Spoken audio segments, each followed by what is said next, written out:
Shalom, program Sentuhan Jiwa merupakan program mempersiapkan hati kita dalam memasuki masa Advent ini. Mari kita sambut kedatangannya dalam kesiapan jiwa kita.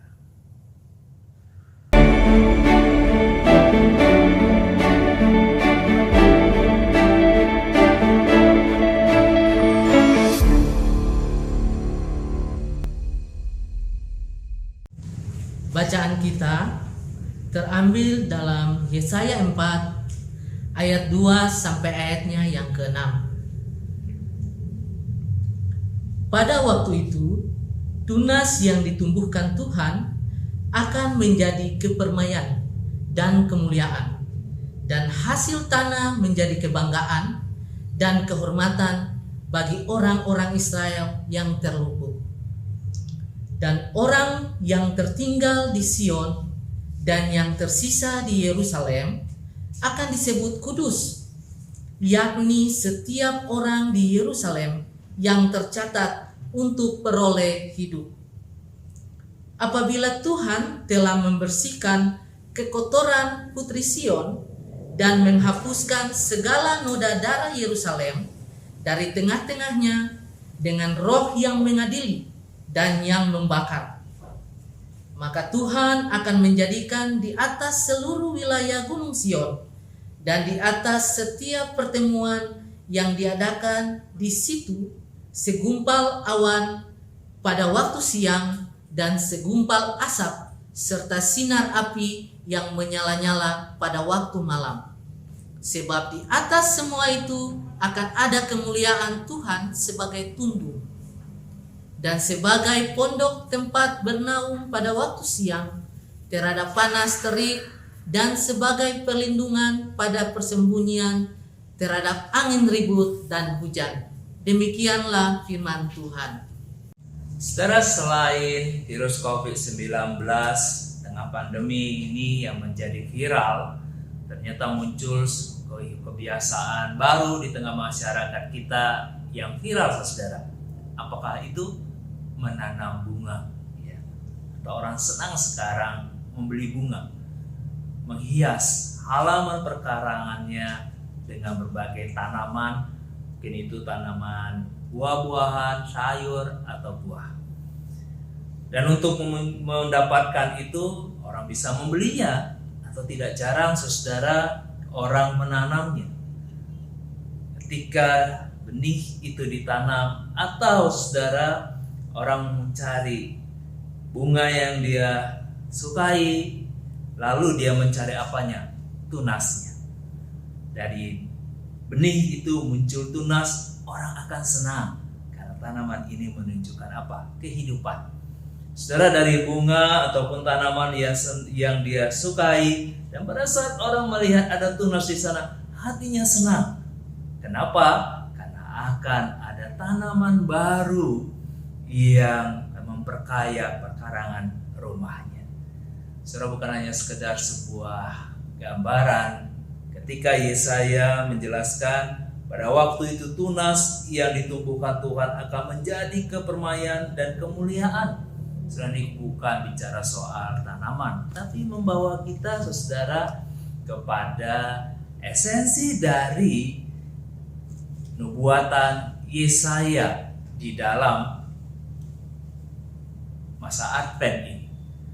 Seberapa yang penting yang akan kita hayati dari tunas dalam perenungan kita dalam sentuhan jiwa ini. Pertama, saudara, di sana kita lihat tunas itu menunjukkan apa? Kehidupan. Kehidupan baru. Munculnya sebuah kehidupan baru. Saudara, Tuhan memunculkan tunas, kehidupan baru di tengah bobroknya bangsa Israel. Ada kehidupan baru yang diberikan di sana. Tidak semua, saudara, umat itu dibinasakan, tapi ada tunas baru, ada kehidupan baru yang Allah hadirkan. Dari kehidupan baru itulah muncul harapan baru, adanya pembaharuan, adanya kemuliaan, adanya kehidupan yang membawa masa depan yang cerah, perubahan dari kehidupan yang lama. Saudara, masa Advent mempersiapkan kita juga untuk kehidupan baru itu. Advent memberikan proses berkehidupan bagi kita untuk melihat hidup kita tidak lagi kita jalani persis seperti yang dulu.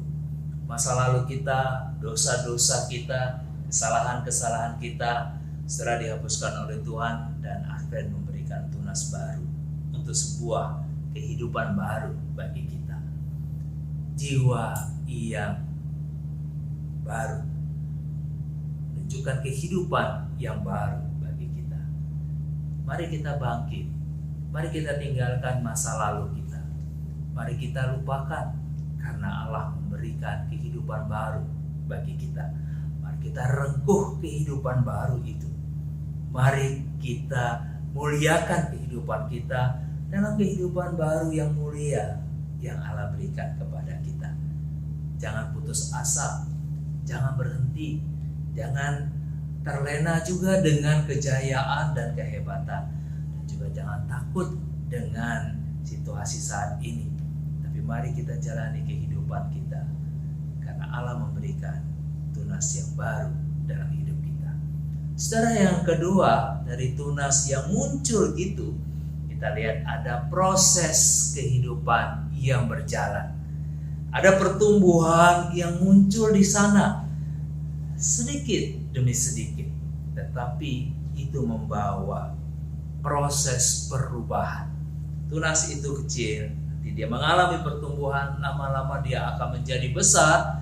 Dari kecil bisa saja dia menjadi sebuah pohon yang kuat. Tapi itu dilalui dengan apa? Proses pertumbuhan. Masa persiapan kita menyambut kedatangan Yesus Kristus untuk kedua kali bukan masa yang menakutkan. Bukan masa, saudara, kita ditakuti dengan akhir zaman, dengan neraka, dengan malapetaka yang terjadi, dan juga dengan perang. Tapi mari kita lihat, saudara, tanda-tanda akhir zaman itu. Atau masa Advent ini dalam mempersiapkan jiwa kita, kita jalani dengan proses pertumbuhan yang baik, proses pertumbuhan yang sehat. Allah memberikan kasih-Nya, Allah hadir dalam kehidupan kita untuk apa? Memproses kehidupan kita dalam pertumbuhan hidup kita. Saudara, mari kita pakai ajaran firman Tuhan. Mari kita seleksi informasi-informasi yang ada. Mari kita jalani hidup kita dengan damai dan tenang, bukan, saudara, dengan sembarangan kita mengabaikan protokol kesehatan. Tapi edukasi-edukasi itu kita cerna, menjadi pertumbuhan kehidupan kita menjadi lebih dewasa. Ada kekhawatiran kita terpapar virus COVID-19, tapi tidak berarti, saudara, kita mengabaikan tanggung jawab kita. Kita mengabaikan dan tidak melakukan yang menjadi kepercayaan yang Allah berikan di tengah keluarga kita, pekerjaan kita, dan juga dalam pelayanan-pelayanan kita. Tapi tidak juga berarti, saudara, kita sesuka hati melakukan aktivitas kita. Tengah-tengah kesulitan seperti begini, mari kita pakai firman Tuhan, edukasi yang ada, pengetahuan kita, dan informasi-informasi yang ada untuk membuat kita lebih tenang, lebih bijak, lebih tepat dalam memilih aktivitas kita, pelayanan kita, dan kita bisa bertumbuh menjadi lebih dewasa. Ketiga, saudara, dari tunas yang kecil itu akan tumbuh tanaman yang indah, pohon yang besar, bunga yang indah ketika saatnya dia menghasilkan bunganya. Ketika pohon itu menghasilkan apa? Buahnya. Ketika tanaman itu tumbuh subur, menghasilkan sesuatu yang berguna bagi Tuhan, bagi manusia, bagi alam semesta ini. Setelah itulah kehidupan kita.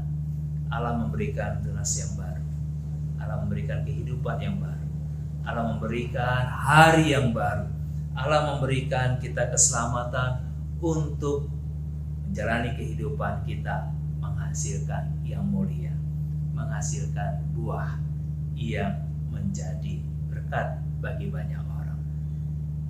Mari kita sambut Natal bukan dengan gegap gempita, dengan pesta pora, dengan kesenangan-kesenangan dan aksesoris-aksesoris saudara yang meninabubukkan kita, memabukkan kita, dan membuat hidup kita terhina dan tidak berguna. Mari kita siapkan hati kita menyambut Natal dengan berbuat baik, melayani sungguh-sungguh, berbagi kepada orang-orang yang membutuhkan sembako, membutuhkan makanan, dan juga membutuhkan darah kita dan membutuhkan kehidupan kita. Kehidupan saat ini sangat sulit. Semua orang berkata sangat sulit. Tidak berarti saudara kesulitan itu mematikan kita, mengeringkan tanaman itu, dan tidak membuat kita berbuat sesuatu yang berguna bagi sesama kita. Mari kita pakai hidup kita. Mari kita persembahkan seluruh kehidupan kita untuk menjadi berkat bagi sesama. Inilah kedamaian dan ketenangan jiwa kita.